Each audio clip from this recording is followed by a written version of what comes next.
Have you noticed that when something goes wrong at a government level, that people come out of the woodwork saying MMP is a terrible political system, we should go back to first past the post?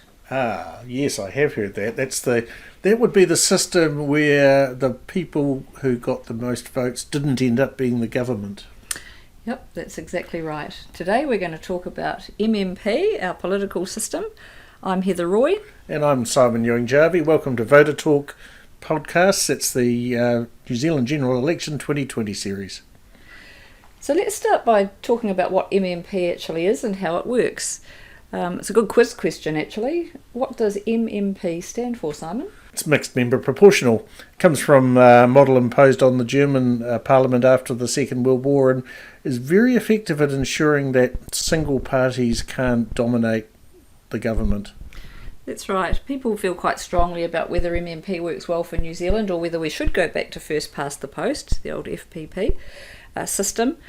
But my view, despite voting in the referenda that New Zealanders had prior to the 1996 election for first past the post, I do think now that mixed member proportional is a much fairer and more representative way of having people in our parliament talking about the things that affect our lives. Did you really? I did, sadly. Most people say that they didn't vote for MMP, but at least 50% of people had to have, or we wouldn't have it now. Okay. Well, we can't rewind to then. So we've had it since 1996. Everything's based on proportionality. What does that actually mean, Heather? Well, when people vote, the final vote on election day determines everything that happens in Parliament for the whole of that political term, so essentially for the next 3 years. That shows how our Parliament is made up. It also determines how our parties are funded. They get quite a lot of taxpayer funding, and the party that gets, say, 50% of the vote gets 50% of the share of the funding allocated, all based on proportionality of the vote they received. And it also determines things like the taxpayer funding at election time. Right. So that's for the next election, though, isn't it? That's right. Not for how much airtime you get paid for.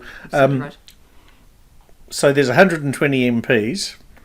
And how many of those are electorate MPs and how many of them are list MPs? There are 71 electorate seats and 49 list seats in our current Parliament. That's changed a little bit over time. When I first went to Parliament in 2002, there were 67 electorate seats.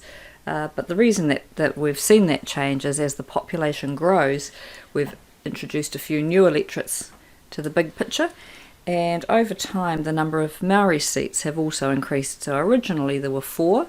That became 5, and then more recently there are now 7 Maori seats. Cool. And so how is the Parliament divvied up? Basically, you've talked about electorate MPs and list MPs. How does that work? Yeah, this is where people get a bit confused about MMP, I think. But the best way to think about it is what happens when you go into the polling booth and cast your 2 votes. The first one's relatively simple. That's your electorate vote, or the person that's going to represent your local geographical area. So that still runs under the old first past the post system. The person who gets the most votes is the person who represents you in Parliament as your local MP. The party vote's a little more complex, but say we've got a party called We Love New Zealand. That party gets 50% of the vote for argument's sake. This means that they've won half of the seats in Parliament, the total seats, so that's 60 seats.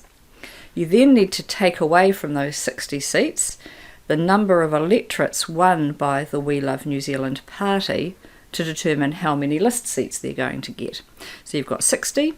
Say for argument's sake they win 40 seats, that leaves 20 that are determined from the party list. Right. No, that makes sense. So it all comes back to what percentage of the party vote they won, right? That's right. The party vote is key, and that's why parties spend an awful lot of their time saying, give us your party vote. The big parties always ask for 2 ticks. The smaller parties spend their time asking for the party vote because that's going to determine their size in Parliament. Right. So there's some parties in Parliament, like the Greens, who have no electorate seats, but have a whole lot of list MPs, and then there's some who have electorates but no list MPs. I guess that's probably a topic for another podcast, isn't it? It is really, yeah, it is. The 5% threshold that MMP has brings in another complicating factor, but yes, we will discuss that in a subsequent podcast. Right, well that's probably enough from us on this one. If you want to know more, you can go to our website, torquepoint.co.nz. That's TORQUEPOINT. And we're all on Twitter and Facebook and LinkedIn and YouTube and all that sort of stuff as well. So did you have a political quote for us to finish things off today, Simon? I do, as a matter of fact, from Winston Churchill. Democracy is the worst form of government, except for all the others.